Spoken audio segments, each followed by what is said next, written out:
Language talks मध्ये तुमचं स्वागत आहे. आवाजाच्या आणि साहित्याच्या दुनियेतील एक अनुभवी आणि प्रेरणादायी व्यक्तिमत्व आज आपल्या बरोबर आहे. ते म्हणजे माधवी पानसरे. सूत्रसंचालन, निवेदन, मुलाखतकार असं तिचं वैविध्यपूर्ण काम आहे. त्याविषयी आज तिच्याशी बोलूया.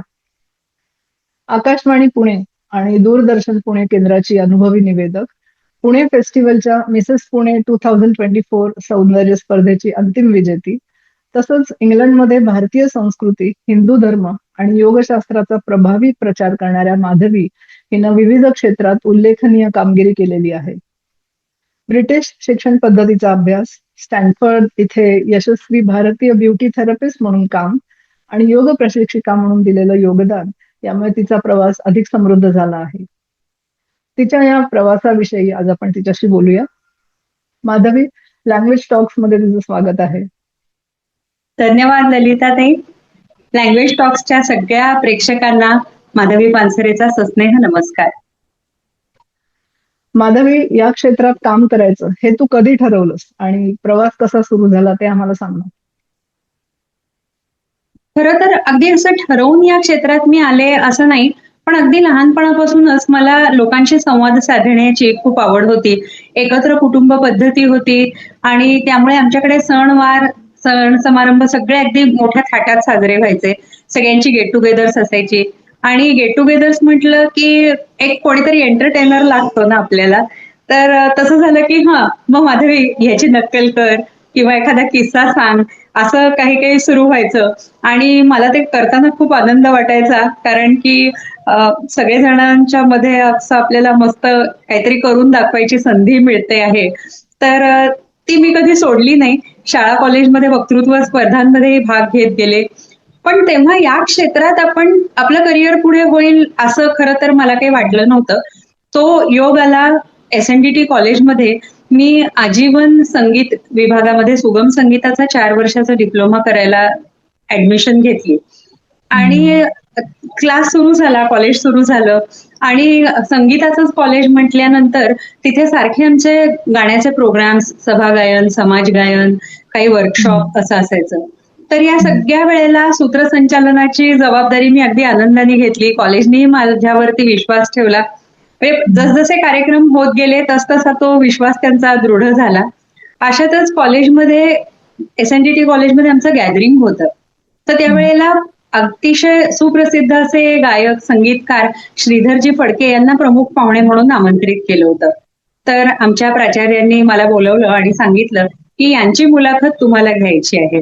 कार्यक्रमाचं सूत्रसंयोजन तर मी करणारच होते, पण श्रीधरजींची मुलाखत घेण्याचा योग मला कॉलेजमध्ये पहिल्यांदा आला आणि त्यामुळे मी या क्षेत्रात आले असं म्हणता येईल. म्हणजे मी SNDT मध्येच असताना एक मैत्रीण आकाशवाणीवर काम करायची. तिने माझं हे सगळं SNDT मधलं जे काही चालू होतं, सूत्रसंयोजन आणि एकूण भाषेची आवड, गायनाची आवड आणि थोडंफार ज्ञान गाण्याचं, तर त्यामुळे ती म्हणली, अगं आकाशवाणीचे म्हणजे निवेदकांसाठीची परीक्षा आहे आणि फॉर्म्स निघालेत, मी तुझ्यासाठी फॉर्म आणते. आणि तिनेच माझा फॉर्म आणला, मी भरला आणि तो तिच्याच जवळ दिला, कारण ती ऑलरेडी आकाशवाणीवर काम करत होती. आणि मग अशा तऱ्हेने आकाशवाणीचा फॉर्म भरला. आकाशवाणीची नो सिलेबस अशी 3 तासांची लेखी परीक्षा होती, ज्याच्यात मुख्यत्वे मराठी, हिंदी आणि इंग्लिश या तिन्ही भाषांचं तुमचं कसं प्रभुत्व आहे किंवा कौशल्य आहे या संदर्भात ती 3 तासाची परीक्षा होती. आणि जनरल अवेअरनेस काय आहे, कसा काय, सिलेबस ऍज त्यांनी काही सांगितलं नव्हतं. ते झाल्यानंतर मग त्या परीक्षेतनं मी थ्रू झाले. 3 तासाचा पेपर होता तो, त्या 100 मार्काचा. ते झाल्यावर आमची ऑडिशन झाली. ऑडिशन झाल्यानंतर प्रत्यक्ष मुलाखत झाली आणि प्रत्यक्ष मुलाखत झाल्यानंतर आमचे त्यावेळेचे आकाशवाणीचे जे SD होते, म्हणजे स्टेशन डायरेक्टर होते, ते अतिशय खुश झाले आणि म्हणाले की इतके वर्ष कुठे होतात तुम्ही, यू आर सिलेक्टेड. आणि अशा प्रकारे मी प्रोफेशनली या क्षेत्रामध्ये आले. आणि प्रसार भारतीच्याच अंडर रेडिओ आणि दूरदर्शन TV पण येतो, त्यामुळे मग आकाशवाणी आणि दूरदर्शनाचा प्रवास सुरू झाला. किती छान. म्हणजे सुरुवात तर सुरेलच झाली तुझी श्रीधर फडकेजींबरोबर आणि पुढचा हा प्रवास तर छानच आहे. याचं मग तू प्रशिक्षण घेतलंस का कुठे? खरं तर ना, असं फॉर्मल मी म्हणणार नाही की मी कुठे प्रशिक्षण घेतलं असं. ऑफकोर्स रेडिओवरती काम करायला जेव्हा सिलेक्शन झालं तेव्हा तिथे काम कसं चालतं यासाठी आम्हाला 10 दिवस त्यांनी प्रशिक्षण दिलेलं होतं. पण फॉर्मल असं प्रशिक्षण काही कुठे घेतलं नाही. पण मला वाटतं की याची बीज अगदी लहान वयापासूनच रोवली गेली. कारण काय, मी माहेरची भिडे आणि अतिशय सुसंस्कृत आणि सुशिक्षित अशा घराण्यामध्ये माझा जन्म झाला. माझ्या आजीचे क्लासेस होते. माझी आजी ब्रिटिश रेजिम मध्ये शिकलेली होती आणि ज्या काळी साधारण 4थी-5वी मुली शिकायच्या त्यावेळेला माझी आजी मॅट्रिक झालेली होती आणि आजीचं इंग्रजी, मराठी, हिंदी, कन्नड आणि संस्कृत अशा 5 भाषांवरती प्रभुत्व होतं. आणि आजीच आजीचे क्लासेसच होते. साहजिकच आम्ही त्या क्लासेसमध्ये बसायचो आणि आमचं शिक्षण आजीनीच केलं. तर त्यामुळे भाषा अतिशय समृद्ध झाली पहिल्यापासूनच. आणखीन जसं मी म्हटलं की एकत्र कुटुंब पद्धती होती, त्यामुळे सगळ्याच म्हणजे काका, आत्या, मामा या सगळ्यांचाच त्याच्यामध्ये खरंच खूप मोठा वाटा आहे. संध्याकाळी बसून पाढे पर्वचा म्हणणे, त्यात उच्चारात कुठे चूक झाली तर साहजिकच आजीला ते अजिबात चालायचं नाही आणि पहिल्यापासून सगळं पुन्हा म्हणावं लागायचं. माझे बाबा अतिशय व्यासंगी होते. त्यांचं तर साहित्यावर अतिशय प्रेम होतं ना. खरं तर साहित्य शाखेला जायची फार इच्छा होती. आणि त्यांचं मराठी बरोबरच इंग्लिश वाचन पण खूप होतं. त्यावेळेला ब्रिटिश काउन्सिलची मेंबरशिप बाबांनी घेतलेली होती, ब्रिटिश लायब्ररीची. त्यामुळे साहजिकच घरात पुस्तकांचा नेहमी खच पडलेला असायचा आणि आईला देखील अतिशय वाचनाची आवड. त्यामुळे मला असं वाटतं लहानपणापासून कला आणि वाचन, साहित्य या सगळ्यांच्याच मुळे आम्ही खूप समृद्ध झालो. आणि त्यामुळे मला वाटतं की ते प्रशिक्षण मी घेतलं असं म्हणता येईल आपल्याला. म्हणजे असं फॉर्मली कुठे प्रशिक्षण नाही, पण आपोआप शिक्षण होत गेलं. संस्कारच होता खरं तर तो, असं म्हणूया. अगदी बरोबर. म्हणजे किती महत्वाचे आहेत हे संस्कार. म्हणजे तू म्हणतेस तसं प्रशिक्षण नाही, पण हा इतका भरभक्कम वारसा तुला मिळालाय हो. साहित्याचा. खूप साहित्य आणि स्वर, मला वाटतं दोन्ही, संगीत. उत्कृष्ट सूत्रसंचालनासाठी प्रभावी आवाज महत्वाचा असतो, बरोबर ना? हो. तर आवाजाची गुणवत्ता टिकवण्यासाठी आणि विकसित करण्यासाठी काय आवश्यक असतं ते सांग ना आम्हाला. अच्छा. आवाज खरं तर ना निसर्गदत्त देणगी आहे. म्हणजे प्रत्येकाच्याच गळ्यामध्ये देवानी स्वरयंत्र घातलेलं आहे. प्रत्येकाचा आवाज युनिक असतो. आणि माझं सौभाग्य असं की मला लहानपणापासून गाण्याची आवड होती, गाण्याचं शिक्षण घेतलेलं असल्यामुळे साहजिकच म्हणजे आवाजात एक आपण वॉर्मथ म्हणतो किंवा लाघवी स्वर म्हणू शकतो आपण त्याला. तर स्वर लगाव लावण्याची पद्धत किंवा सवय असल्यामुळे मला असं वाटतं की त्याचा खूप फायदा झाला. पण समजा की तुम्ही अगदी गायक नसलात तर तुम्ही सूत्रसंचालक होऊ शकत नाही असं तर काहीच नाही. वेगवेगळी वर्कशॉप आपण अटेंड करू शकतो.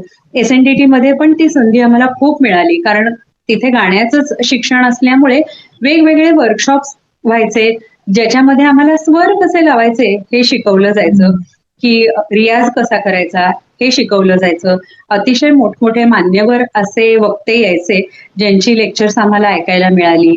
व्हॉइस मॉड्युलेशन कसं करायचं, म्हणजे सगळ्या वेळेला तुम्ही एकाच प्रकारचा आवाज लावू शकत नाही ना, किंवा लावू नये. मग वेगवेगळ्या प्रसंगांना तुम्ही वेगवेगळे आवाज कसे लावाल. तर ह्याच्यासाठी व्हॉइस मॉड्युलेशन आम्हाला खूपच उपयोग झाला ते शिकण्याचा.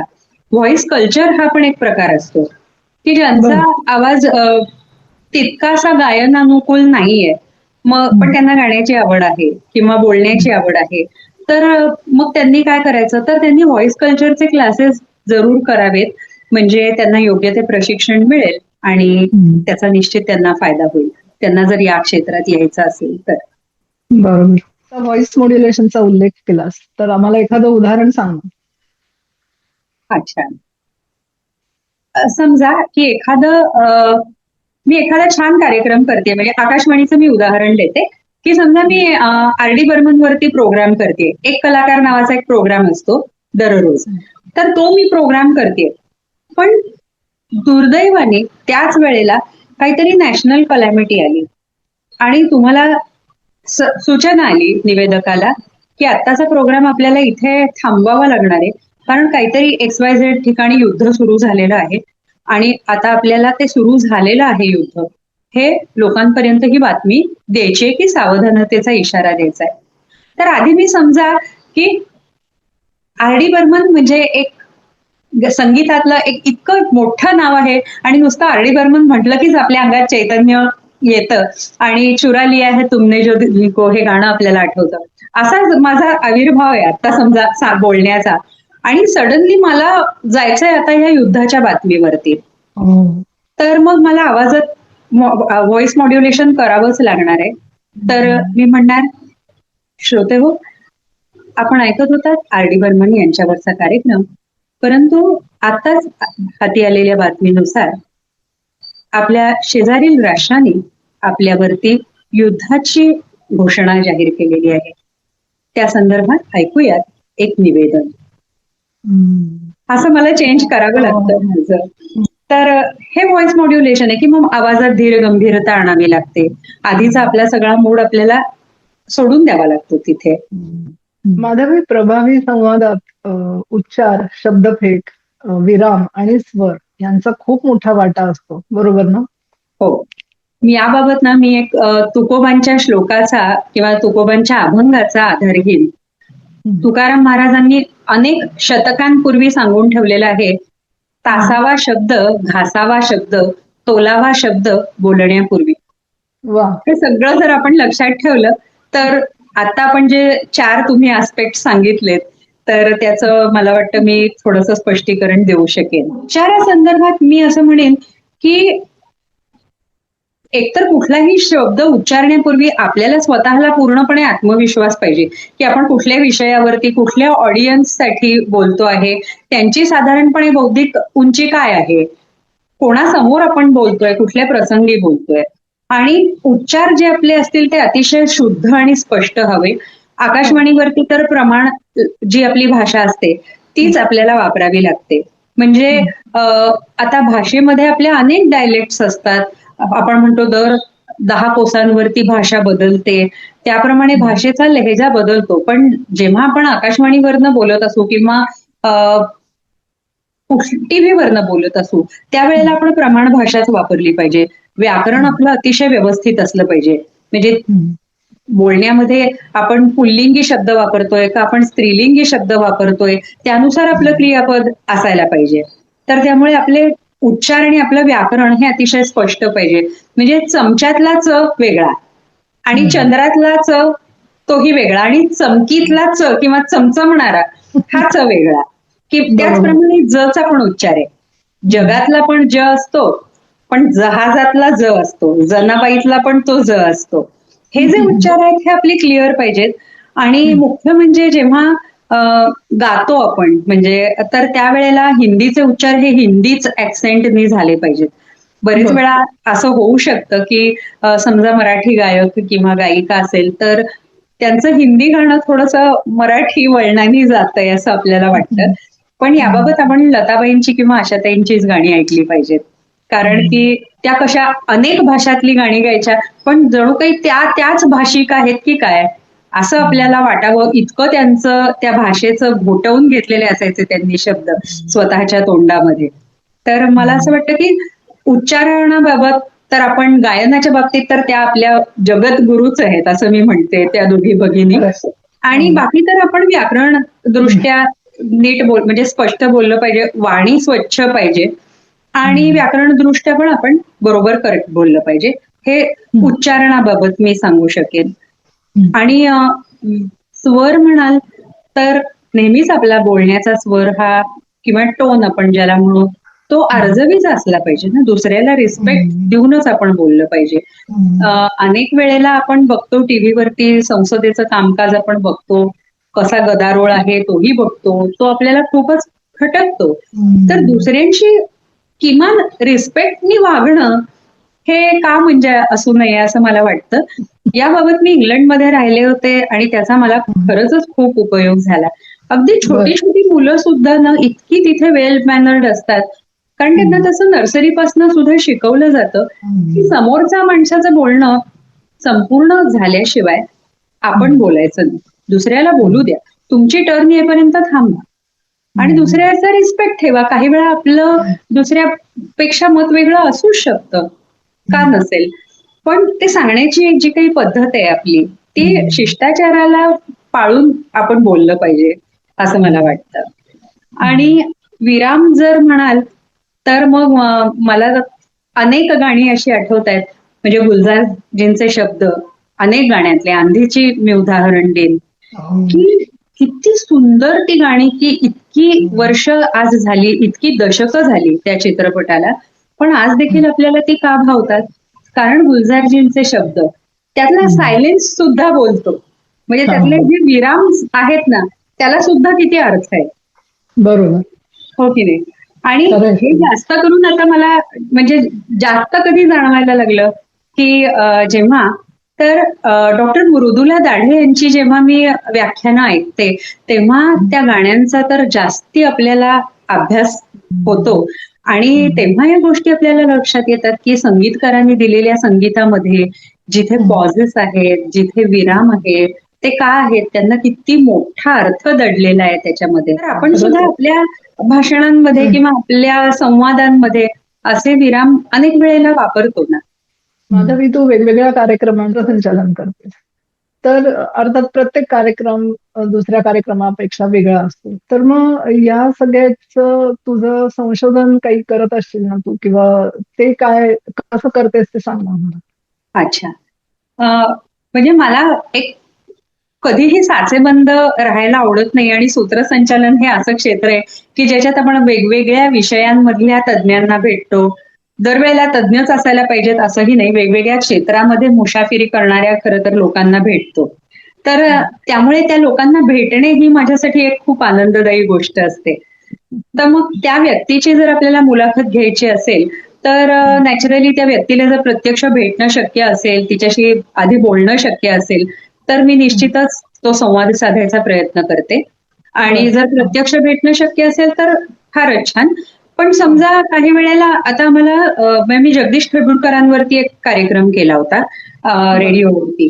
तर जगदीश खेडूळकरांवरची सगळी माहिती मला इंटरनेटवरती मिळालेली होती, आणि त्यांच्या 4 मुलांची पण माहिती मला मिळाली होती, आणि मला त्यांचा लकीली त्यांच्या मुलीचा अंगाई खेबुळकर यांचा फोन नंबर पण मिळाला, म्हणजे मी मिळवला. आणि मी त्यांना फोन केला की ह्या सगळ्या ज्या म्हणजे किस्से किंवा माहिती गाण्यांबद्दलची तर इंटरनेटवर मला मिळेल, पण अशी काही खाजगी गोष्ट आहे का की जी मुलगी म्हणून तुम्ही शेअर करू शकाल? त्यांना सुद्धा अतिशय आनंद झाला, आणि त्यांनी मला अगदी माहिती दिली, बाईट्स दिले, जे मग मी माझ्या कार्यक्रमात इन्क्लूड केले. आपल्या कार्यक्रमाला पण 4 चांद लागतात अशाने. आणि त्या व्यक्तीलाही खूप बरं वाटतं की येस, यांनी एवढी मेहनत घेतली, माझा फोन नंबर शोधून काढला, मला फोन केला, कार्यक्रम थोडक्यात कसा आहे हे समजावून सांगितलं, आणि माझे इनपुट्स पण त्यांनी घेतले. तर याचा त्यांना निश्चितच आनंद होतो. त्यामुळे प्रत्यक्ष भेट किंवा टेलिफोनिक संवाद किंवा इंटरनेटवरनं माहिती किंवा त्यांच्याविषयी काही प्रसिद्ध झालेली आर्टिकल्स असतील किंवा अशा काही गोष्टी असेल तर निश्चितच त्या सगळ्याचा त्या व्यक्तिमत्व थोडंसं जाणून घेण्यासाठी मला उपयोग निश्चितच होतो. सूत्रसंचालन आणि मुलाखत घेणं या 2 वेगवेगळ्या गोष्टी आहेत, नाही का? हो हो हो. तर थोडंसं त्याबद्दल आम्हाला सांग. अच्छा. कार्यक्रमाच्या सूत्रसंचालनाबद्दल मला काय वाटतं की जे आपले होस्ट आहेत किंवा ज्यांनी तुम्हाला बोलवलेले आहे सूत्रसंचालनाच्या कार्यक्रमासाठी, एकदा त्यांच्याशी व्यवस्थित शांतपणे आपण चर्चा करून की कार्यक्रमाचा फ्लो ऑफ द डे काय आहे तो जाणून घ्यावा. कोण कोण वक्ते आहेत, कोणाला किती वेळ बोलायला मिळणार आहे, तर हे सगळं आढावा आपण घ्यावा. आणि त्याप्रमाणे सूत्रसंचालन आपल्याला किती फुटेज आहे त्याच्यात सूत्रसंचालकाला. कारण काही वेळा काय होतं की सूत्रसंचालक स्वतःचीच जर गाडी त्यांनी सोडली किंवा तो आवाजवी बोलत राहिला तर मेन वक्त्यांना वेळ कमी पडतो, आणि ते निश्चितच ऑडियन्सला सुद्धा काही भावत नाही. तर त्यामुळे आपण नक्की कोण कोण बोलणार आहोत, डिग्निटरीज काय लेव्हलचे आहेत, तर हे सगळं पाहून सूत्रसंचालनासाठी या गोष्टी मला महत्वाच्या वाटतात. आणि मग दीपप्रज्वलन जनरली असतं, त्यावेळेला आपण काही चांगले संस्कृत श्लोक, काही संतवचनं, चारोळ्या, सुविचार या सगळ्या गोष्टींचा आपण आपली तयारी ठेवलेलीच पाहिजे, म्हणजे ती जरुरीचीच असते. आभार प्रदर्शन सुद्धा काही वेगळ्या पद्धतीने आपण करू शकतो का? नेहमीप्रमाणे ते स्टिरिओ टाईप न होता त्यात आपण आपला काही ह्युमन टच वेगळा, की मी म्हणेन की मग माधवी टच मी त्याला देण्याचा काही प्रयत्न करते. अरे वा. किंवा हा. सूत्रसंचालन आता समजा गाण्याच्या कार्यक्रमांचं असेल तर बर. ऑडियन्स समोरच असतो आपल्या, लाईव्हच असतो तो कार्यक्रम चाललेला जेव्हा, तर हो. तेव्हा आपण बघू शकतो की आपल्या ऑडियन्सचा कल कशाकडे आहे, त्यांना किस्से आणि काही कहाण्या त्या पडद्या मागच्या गोष्टींमध्ये इंटरेस्ट आहे का गाणी ऐकण्यामध्ये त्यांना जास्त इंटरेस्ट आहे. तर असं लक्षात आलं की गाणी तर आता युट्यूबवरती किंवा कुठल्याही अनेक माध्यमातून ऐकता येतात, पण ज्या गोष्टी अ, पडद्या मागच्या असतात त्या किस्स्यांमध्ये पण खूप वेळा लोकांना इंटरेस्ट असतो. मग तसे जर किस्से माझ्याकडे असतील तर मी ते सांगते. पण काही वा. वेळेला लोकांना असंही वाटू शकतं की नाही, आम्हाला ह्यात काही इंटरेस्ट नाहीये, आम्हाला जास्त 1 तासाचा कार्यक्रम आहे तर मला काय 12 गाणी ऐकायचे. तर तो कल आपण प्रेक्षकांचा कुठे आहे ते बघून मग मला माझी त्याच्यामध्ये किती मी रिसर्च केलेला आहे ते मी दाखवायची गरज नसते. ठीक आहे, तुम्हाला गाणी ऐकायची आहेत मला कळलं आणि गायक पण त्या तोडीचे आहेत, तर ठीक आहे, आपण तो कार्यक्रम तसा नेऊया. तर अरे वा. सूत्रसंचालनामध्ये मला असं वाटतं किंवा आता एखादी प्रसिद्ध व्यक्ती यायला थोडा उशीर होत असेल आणि जर आयोजक म्हणाले की मग आता कार्यक्रम आपण सुरू करू, पण जेव्हा ते येतील तेव्हा दीपप्रज्वलन किंवा त्यांचं भाषण जे काही असेल ते त्यानंतर होईल. मग आपला नॅचरली आपला फ्लो बदलतो. आपण बरोबर. आपल्याला सांगितलेला एक असतो, ते ऐत्या वेळी वेगळं काहीतरी होतं. तर अशा वेळेला सुद्धा कार्यक्रमाचा तोल कुठेही बिघडू न देण्याची जबाबदारी मला असं वाटतं ही संवादकाची किंवा सूत्रसंचालकाची आहे. आणि त्यासाठी आपण त्यावेळेला म्हणजे एक्सटेम्पर आपल्याला त्या गोष्टी तयार असल्या पाहिजेत किंवा ते चेंजेस आपण अकोमोडेट करू शकलो पाहिजे. आणि मुलाखत घेताना काय होतं, मुलाखतीचं थोडंसं तंत्र वेगळं असतं की पूर्ण वेळ त्या एकाच व्यक्तीवरती फोकस्ड असतो. त्यामुळे एकतर त्या व्यक्तीची आपल्याला व्यवस्थित माहिती पाहिजे. समजा ती व्यक्ती चांगलीच म्हणजे नेहमी तिला बोलायची सवय असेल तर काही प्रश्नच नाहीयेत आपल्याला. मग त्या व्यक्तीला बोलतं करणं सोपं असतं. त्या मध्ये मग सूत्र संचालकाचं स्किल थोडंसं कमी असलं तरी काही हरकत नाही, कारण ती बोलणारी व्यक्तीच एक्सपर्ट असते, ती बोलत राहते. पण आपण एखाद्या गृहिणीची मुलाखत सुद्धा घेतो कधी कधी. अगदी रिक्षावाले, बस कंडक्टर असे जे समाजातले अतिशय महत्वाचे घटक आहेत, पण ज्यांना फार कॅमेऱ्यासमोर बोलायची किंवा कुठे पुढे समाजात सुद्धा पुढे येऊन बोलायची सवय नसते. अशा व्यक्तींना जर आपल्याला बोलतं करायचं असेल तर त्यासाठी काही वेगळी आपल्याला टेक्निक्स वापरायला लागतात. त्यांच्या लेव्हलला जाऊन आपल्याला बोलावं लागतं.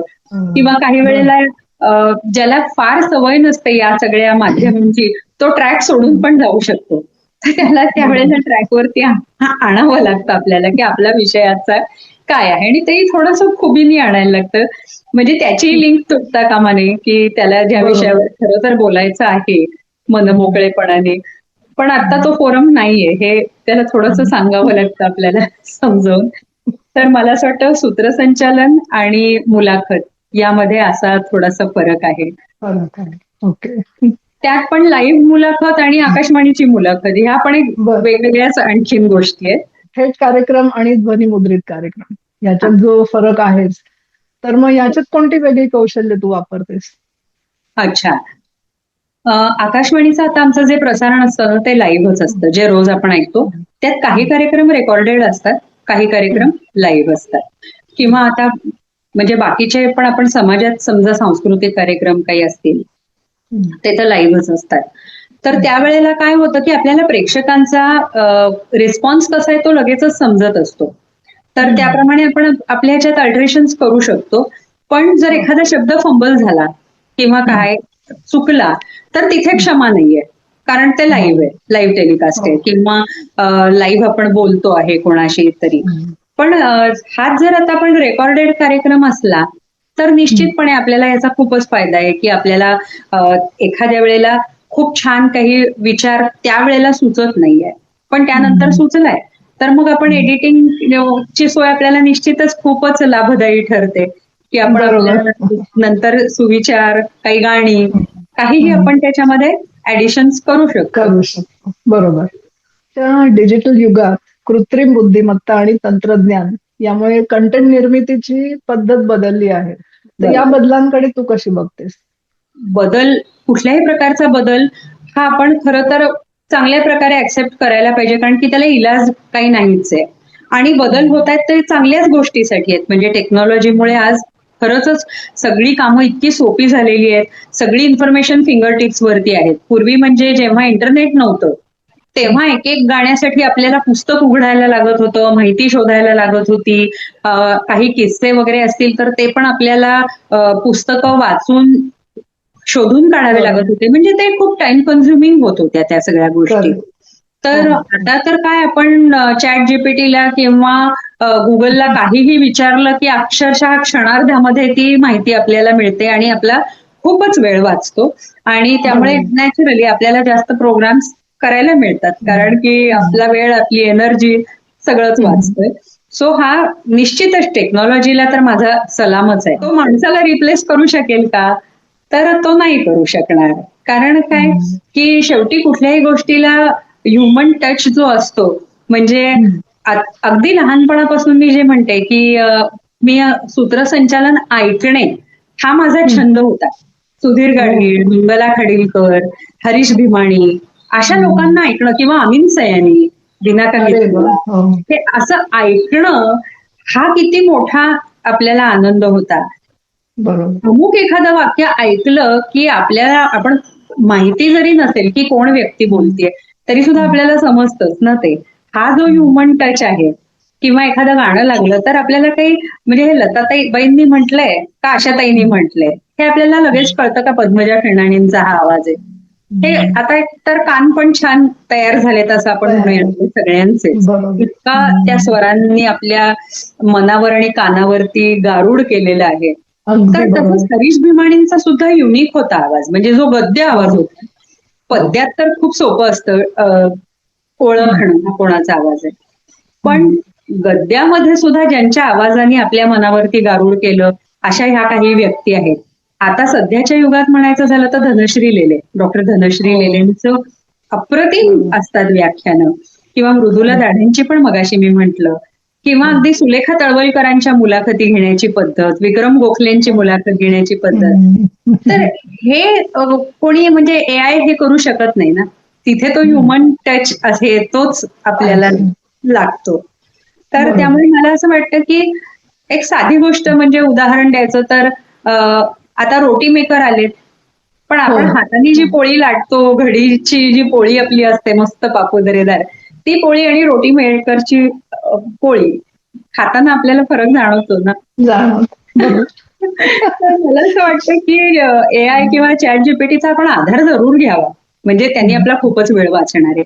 हो. पण ह्युमन टच जो आहे तो आपण म्हणजे दिलाच पाहिजे, किंवा आपण तो दिलाच द्यावा. पाहिजे. द्यावा. रादर बरोबर. आपली मोहर उमटवावी त्या कार्यक्रमावरती, असं मला वाटतं. नक्कीच. रवी, तुझ्या कारकिर्दीत अशी एखादी मुलाखत आहे का किंवा कार्यक्रम की ज्याने तुला नवीन दृष्टिकोन दिला? काही घटना अशा आहेत की ज्यांनी माझा आयुष्याकडे बघण्याचा दृष्टिकोन बदलला, किंवा काही मुलाखती पण आहेत की ज्यामुळे माझा दृष्टिकोन बदलला. साधारणपणे आपण सगळे पांढरपेशी समाजातले आणि सुखी समाधानी चौकोनी कुटुंब आपण जसं म्हणतो, तशा प्रकारचं लाईफस्टाईल माझी होती किंवा आहे. तर अशा वेळेला मला एकांची मुलाखत घ्यायची होती, त्या म्हणजे ज्योतिताई पुजारी. प्रसिद्ध बर. लेखिका आहेत, आणि त्यांनी त्यांची हँगमन ही कादंबरी खूपच प्रसिद्धी पावलेली आहे. अनेक अच्छा. भाषांमध्ये त्याचे अनुवाद झाले, त्याला अनेक पुरस्कार मिळालेत. अशा ज्योतिताईंची मुलाखत घ्यायची होती मला. तर त्यासाठी बर. मी त्यांची ती हँगमन म्हटलं कादंबरी आपण वाचूया.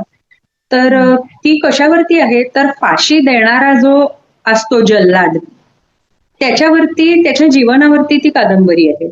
बाप. आता माझ्या आयुष्यात हा विषय कधीही मी हाताळला नसतावाच, किंवा आपल्या रडारवरच असे विषय खरं तर नसतात. नाही. हो. पण मी ते पुस्तक वाचलं, आणि ज्योतिताईंनी किती सखोल अभ्यास केलेला आहे त्या विषयाचा.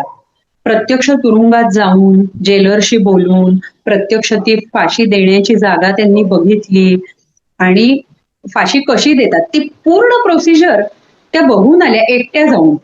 आणि त्या जल्लादाचं जे मनोगत होतं ते तर त्यांनी त्या सगळं कादंबरीमध्ये मांडलेलंच आहे, कारण त्या कादंबरीचा नायकच तो जल्लाद आहे. तर हम्म. या विषयावरती असं पुस्तक होऊ शकतं असं एखाद्याला वाटावं, आणि ती व्यक्ती आपल्याला इतक्या क्लोज असावी. आणि ज्योतिताईंचं एक होतं की ज्योतिताई ह्या अतिशय हुशार आणि प्रतिभावान लेखिका आहेत, परंतु त्या तशा त्या मानाने त्या अबोल आहेत. हम्म. त्यांना बोलतं करायचं आणि विषय पण इतका गंभीर, आणि 1 तासाची मुलाखत, असे सगळी चॅलेंजेस होती. पण मी ती घेतली, आणि आता मला अशी गंमत सांगावीशी वाटते की आता ज्योती पुजारी आणि मी इतक्या छान मैत्रिणी आहोत आणि आम्ही अनेक वेळ गप्पा मारू शकतो. तर हा जीवनात खूप माझ्या म्हणजे वेगळ्या दृष्टिकोनाने मी जीवनाकडे पाहायला लागले. त्यानंतर मी त्यांची इतरही पुस्तकं बघितली. एक स्मशानामध्ये संसार करणाऱ्या स्त्रीवरती त्यांनी पुस्तक लिहिलंय, स्किझोफ्रेनियावर पुस्तक लिहिलंय. म्हणजे आपलं जग नकळतपणे विस्तारत गेलं ना माझं, हो. की असेही विषय आहेत समाजात. आणि नुसती मौज मजा गंमत जम्मत आनंदी ही एक बाजू झाली, आणि हम्म. साधारणपणे आपला सगळ्यांचा त्याच म्हणजे तसंच असतं आपलं आयुष्य, पण हे सुद्धा असं वेगळं आयुष्य असू शकतं, हा एक विचार मला खूपच वेगळा वाटला त्यांचा. आणि हम्म. त्यांची जास्तीत जास्त पुस्तकं मग मी वाचायला लागले, आणि मैत्री तर झालीच त्यांच्याशी. हा. तशीच दुसरी मी मुलाखत अगदी रिसेंटली आता सह्याद्री वाहिनीवरती घेतली दूरदर्शनच्या. ती होती डॉक्टर उज्ज्वला सहाणे यांची. हा, तर ओके. डॉक्टर उज्ज्वला सहाणे यांची मुलगी कर्णबधीर आहे. हम्म. ती कर्णबधीर मुलगी वयाच्या 6 महिन्याची असताना तिला पॅरालिसिसचा अटॅक आला. तोपर्यंत ती नॉर्मल होती, आणि यांचं सगळं भावविश्वच कोसळलं जेव्हा तिचा पॅरालिसिस त्यांच्या लक्षात आला, कारण पूर्ण डावी बाजू तिची निकामी झाली. आणि त्यानंतर त्यांनी आत्महत्या करायचं ठरवलं, असं त्यांनी पुस्तक लिहिलंय, प्रेरणा द साऊंड ऑफ सायलेन्स म्हणून. तर ते मी वाचलं, आणि त्याच्यात त्यांनी लिहिलंय की हे डिटेक्ट झालं, सगळीकडनंच आपत्ती येत गेल्या, आणि आम्ही आत्महत्या करायचं ठरवलं. पण हेलन केलरचं पुस्तक त्यांनी वाचलं, आणि ते त्यांचं जीवनात पूर्ण 360 डिग्री टर्निंग पॉइंट आला, आणि आज त्यांची मुलगी आंतरराष्ट्रीय नृत्यांगना आहे, भरतनाट्यम अरे नृत्यांगना. वा. हो. काय आणि जगातली ती एकमेव कर्णबधीर नृत्यांगना आहे की जिला म्युझिक ऐकू येत नाही, ताल ठेका कधीही तिने आयुष्यात ऐकलेला नाहीये. कमाल आहे. आणि ती हा दर्जाची नृत्यांगना झाली की जगात अनेक ठिकाणी तिचे नृत्याचे कार्यक्रम होतात. हे बापरे. मला एक खूप नवीन दिशा देणारी गोष्ट वाटली. खरंय, आणि खरंय. काय काय ह्या जगात लोक करू शकतात, म्हणजे सगळ्यांच्या मुलाखती घेणं, यांना भेटणं, हे आपल्याला शक्य होतं या प्रोफेशन मध्ये असल्यामुळे. याचा किती मोठा आनंद आणि समाधान आहे. तू म्हणतेस ते बरोबर आहे. तुला नवीन दृष्टी मिळाली आणि केवढा मोठा अनुभव आहे हा. त्यांची मुलाखत घेणं, त्या निमित्ताने त्यांचं जग तुला जवळून पाहता आलं. खूप हो. छान. वा. माधवी, आपण मागे एकदा गप्पा मारताना तू उल्लेख केला होतास की इंग्लंडमध्ये तुला नोकरी मिळाली, आणि ती कशी मिळाली हे तू मला सांगितलं होतंस. तर ते आपल्या सगळ्या लँग्वेज टॉक्सच्या प्रेक्षकांना पण सांग ना. मी ऍक्च्युअली ना इंग्लंडला असताना EAL म्हणजे English as an additional language okay. असा एक कोर्स केला. कारण बरं. माझी स्वतःची मातृभाषा काही इंग्लिश नाही. मी स्वतः नॉन इंग्लिश बॅकग्राऊंडहून, आणि तिथे मी तिथल्या शाळेत शिकवत होते, तर माझं मी काय बोलते हे त्या मुलांना समजलं पाहिजे, त्या दृष्टीने मी EAL चा कोर्स केला, इंग्लिश ऍज अन ऍडिशनल लँग्वेजचा. ओके. आणि मला फेअरली इंग्लिश म्हणजे भारतीयांना येतच, त्याप्रमाणे ते येत होतं. तर तिथल्या प्रिन्सिपॉलने शाळेतल्या मला काय सांगितलं की इथे बरीचशी ना पोलिश किंवा फिनिश मुलं आलेली आहेत, म्हणजे इथे काम करण्यासाठी त्यांचे पालक मायग्रेट झालेले आहेत, स्थलांतरित झालेले आहेत. तर ती मुलं आता आपल्या शाळांमध्ये आहेत, पण त्यांना इंग्लिश समजत नाहीये, आणि त्यांचे पालकही त्यांना इंग्लिश शिकवू शकत नाहीत, कारण मुळात त्यांना इंग्लिश येत नाही. तर अशा मुलांना तू शिकवशील का? You being from the same background EAL, तर तू त्या मुलांना शिकव, कारण त्यांची समस्या काय आहे ती तू समजावून घेऊ शकशील. बरोबर. तर मी ते चॅलेंज घेतलं, आणि मजा आली मला ते करताना. तुला एकूणच भाषेच्या क्षेत्रात विहार करायला आवडतं असं म्हणूया आपण. हो हो, असं म्हणता येईल. मी इंग्लंडमध्ये असताना पहिलं तर माझं प्राईम कर्तव्य होतं की दोन्ही मुलांना शाळेमध्ये सेटल करणं, कारण की त्यांच्या शाळेमध्ये ती आपापल्या शाळेत दोघंही एकटी भारतीय मुलं होती. It was a typical British town, त्यामुळे तिथे भारतीय लोक असतील तरी अगदी हाताच्या बोटावर मोजण्या इतकी होती. आणि आमच्या शाळेत नेमकं म्हणजे आमच्या मुलांच्या शाळेत कोणीही भारतीय नव्हते. मग ती तिथे मुलं माझी सेटल झाली शाळेत असं माझ्या लक्षात आलं. तर म्हटलं आता आपण आपल्यासाठी पण काहीतरी शोधलं पाहिजे, म्हणजे दिवसभर घरी बसून काय करणार आहे. तर शाळेच्या समोरच एक ब्युटी स्पा होता, हेल्थ क्लब होता आणि स्पा होता. तर मला एका लकी ड्रॉ मध्ये एक व्हाउचर मी जिंकले होते की ज्याच्यामध्ये त्या हेल्थ स्पाची मेंबरशिप होती, 15 days फ्री मेंबरशिप. आणि तो खूपच म्हणजे असं छान, जरा एक्झॉटिक जागा होती असं मी म्हणेन, की जिथे अदरवाईज मी गेले नसते मेंबरशिप फी भरून. तर ही मला अनायासा 15 दिवसांची फ्री व्हाउचर मिळालं. तर मी ठरवलं की चला जाऊन तर बघूया की काय प्रकारे आणि खरंच हे आहे का, म्हणजे जे आपल्याला कुपन मिळालेलं आहे त्यांनी आपल्याला 15 days फ्री मेंबरशिप खरंच मिळते का. मी तिथे गेले, त्यांनी ते कुपन पाहिलं आणि मला सांगितलं yes you can come, you can avail this membership. मग मी तिथे जिमला जायला लागले, पाहिलं, थोडं एक्सप्लोर केलं तर तिथे मला तो स्पा दिसला. त्या स्पा मध्ये जी ब्युटी थेरपिस्ट होती तिला मी जाऊन अप्रोच झाले, आणखीन तिच्याशी बोलले. तेव्हा मला अतिशय म्हणजे माझा आपला इंडियन ऍक्सेंट जसा आहे तसाच तेव्हाही असणार होता, अजूनही तसाच आहे असं मी म्हणेन. तर मी तिथे गेले आणि तिला मी म्हटलं की असं हे मला कुपन मिळालं आणि म्हणून मी या मेंबरशिप फ्री मेंबरशिप मिळाली म्हणून मी आज ह्या इथे आले आणि मला तुझं स्पा मध्ये दिसला. तर मी ब्युटी थेरपिस्ट आहे, मी इंडियन थेरपिस्ट आहे, तर तुझ्याकडे काही ओपनिंग असेल तर तू सांग मला. ती एवढी खुश झाली, कारण की ती म्हणली की स्टॅमफर्डमध्ये कोणीच beauty therapist, Indian beauty therapist नाहीये आणि माझ्या स्पामध्ये जर इंडियन थेरपिस्ट सुरू झाल्या तर मला निश्चितच आवडेल. तर तू काय काय करू शकतेस. मग मी तिला सांगितलं की माझा प्रोफेशनल कोर्स झालेला आहे ब्युटी थेरपीचा आणि हेअरचा. तर ती म्हणली मला युनिक तू काय देऊ शकतेस, तर तुला आयब्रो थ्रेडिंग येतं का. मी म्हणलं हो, ते खूप म्हणजे बेसिक ब्युटी ट्रीटमेंट आहे ती, तर ती मला येते. आणि इंडियन हेड मसाज म्हटलं मला येतो, हर्बल फेशियल्स मला येतात, कारण मी म्हटलं की हे सगळं मी करूनच आलेली आहे. तिने माझ्यावर इतका विश्वास ठेवला, तिने माझी कुठल्याही प्रकारे टेस्ट वगैरे घेतली नाही. ती मला म्हणाली I will book clients for you. माझ्याकडे जेव्हा लोक येतात तेव्हा मी इथे ऍड लावते की अशी अशी थेरपिस्ट आपल्याकडे आलेली आणि ज्याला अवेल करायचा असेल तो करेल. तीच माझ्यासाठी क्लायंट्स बुक करायची आणि मला ती फोन करायची, म्हणजे मला सगळा वेळ तिथे जाऊन बसावं सुद्धा लागायचं नाही.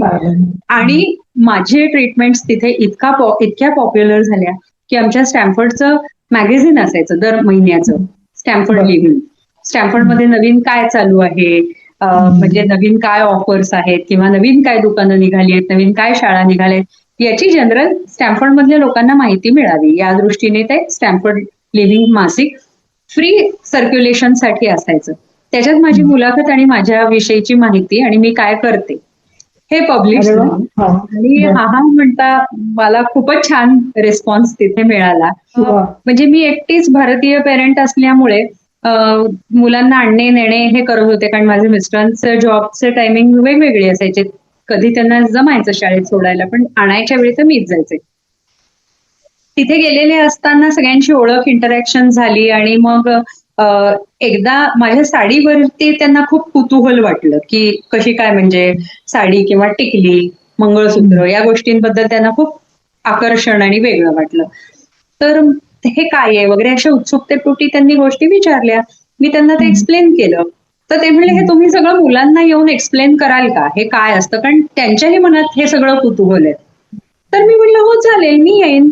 तर त्याप्रमाणे मी त्या शाळेत गेले आणि या सगळ्या गोष्टी काय असतात, कशा असतात याबद्दलची त्यांचे जे काही त्यांचे प्रश्न होते ते मी जरा सोडवण्याचा प्रयत्न केला. आणि माझी अशा प्रकारची व्याख्यानं पण तिथे इतकी पॉप्युलर झाली की नर्सरी पासून कॉलेजच्या वयापर्यंत ते मला वेगवेगळे विषय द्यायला लागले की हिंदू आपली पूजा असेल किंवा आपले वेगवेगळे देव असतील, कारण आपले देव खूप वेगळ्या पद्धतीचे असल्यामुळे त्यांना त्याबद्दल पण थोडं कुतूहल होतं. की बरोबर. असं एलिफंट फेस्ड गॉड कसा असतो, हम्म. लायन फेस्ड गॉड कसा असतो, किंवा हम्म. अशा प्रकारे. तर मग का आहे ते, की हम्म. एलिफंट फेस जो गॉड आहे तो आमचा बुद्धीची देवता आहे आमची ती.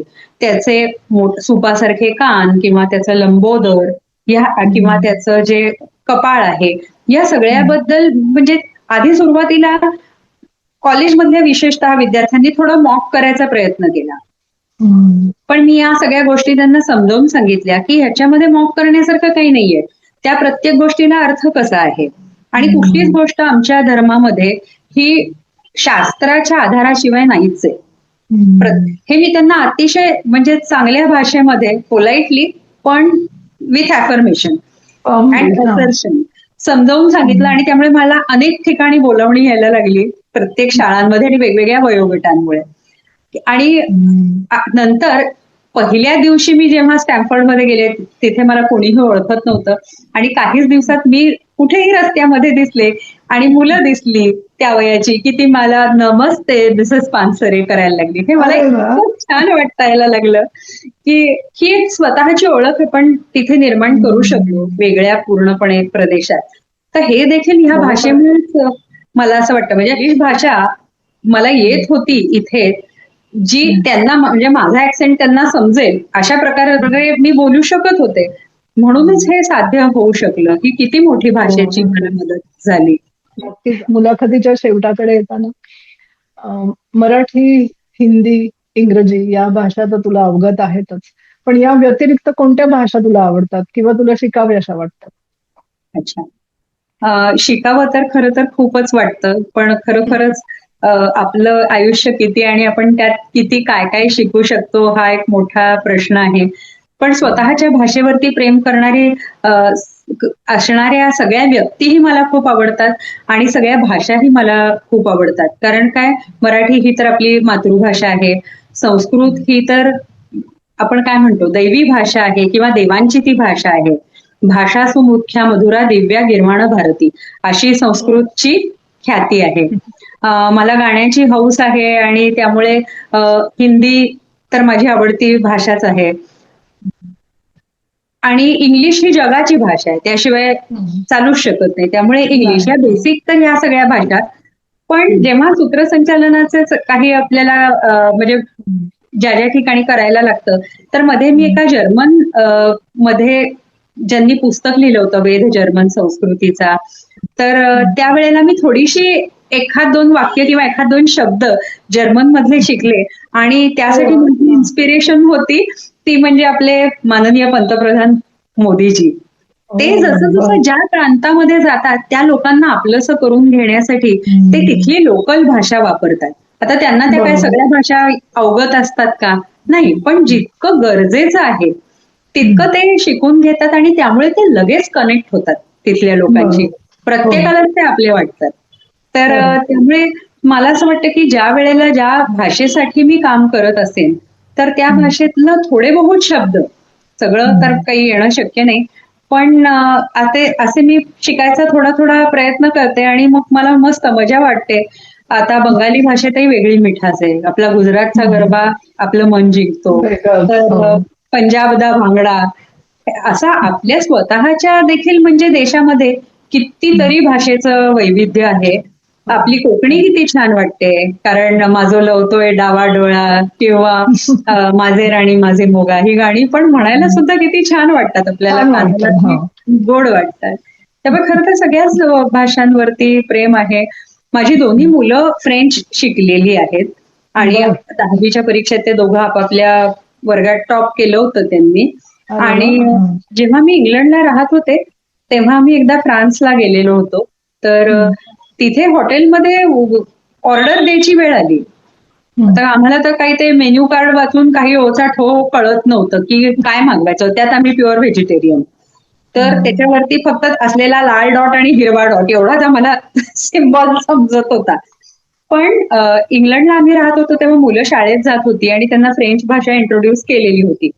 तर मग हं. माझ्या मुलीनी त्यावेळेला आमच्यासाठी ऑर्डर दिलेली होती. त्यामुळे भाषा शिकणं किती जरुरीचं आहे हे मला त्या लहान म्हणजे 6वी-7वीतल्या माझ्या स्वतःच्या मुलीकडनंच लक्षात आलं. युरोपियन भाषा म्हणजे आता इंग्लंड काय इंग्लिश चॅनेल क्रॉस केला की वास्तविक मेनलँड युरोप. हो, पण ते हो, आपल्या भाषेशी इतके एकनिष्ठ आहेत की ते अजिबात हो. स्वतःची भाषा सोडत नाहीत. तर आपण बरोबर. सुद्धा सगळ्यांनीच मला असं वाटतं आपल्या आपल्या भाषेचा आदर राखला पाहिजे, नाही का? नक्कीच. आणि आपल्या भाषेचा उपयोग तर आपल्याला सगळीकडेच होतो. म्हणजे आता मी हो, जी 2024 पुणे फेस्टिवलला स्पर्धेमध्ये ब्युटी पेजंट मध्ये भाग घेतला. हो, ते हो. सुद्धा एक चॅलेंज काय की आता मी 40+ गटामध्ये भाग घेतलेला होता. आणि तुमची इंट्रोडक्शन तुम्हाला द्यायची असते 90 सेकंदात. आता आपल्या एवढ्या आयुष्याचा जीवन प्रवास आपल्याला 90 सेकंदात आपला परिचय करून द्यायचा. तर मग आपण भाषा किती म्हणजे आपली छान खणखणीत वापरली पाहिजे. आणि जास्तीत जास्त मजकूर आपल्याला थोडक्या शब्दात, थोडक्या वेळामध्ये तिथे प्रेझेंट करायचा असतो जजेसच्या समोर. त्यावेळेला मला माझी भाषाच उपयोगी पडली ना. बरोबर. खरंच. त्यावेळेला देखील मला तुकोबांच्या या वचनाचा फार उपयोग झाला. थोडक्यात समजणे, थोडक्यात समजावणे, मुद्देसूद बोलणे हीच संवाद कला. खरं. किती छान आहे ना. खरंच फार छान. वा. तर लँग्वेज टॉक्स मध्ये येऊन तुझ्या कामाबद्दल तू सांगितलं, मनापासून मला पण धन्यवाद. खूप छान वाटलं. मला पण इथे येऊन खूप छान वाटलं. लँग्वेजवरती प्रेम करणाऱ्या, भाषेवर प्रेम करणाऱ्या सगळ्याच माणसांना मी पुन्हा एकदा नम्रपणे अभिवादन करते. आणि मला इथे आपल्या चॅनेलवरती आपण बोलवलं त्याबद्दल मी आपलेही मनपूर्वक आभार मानते. धन्यवाद. नमस्कार. नमस्कार. तर मंडळी, पुन्हा भेटूया पुढच्या भागात. नमस्कार.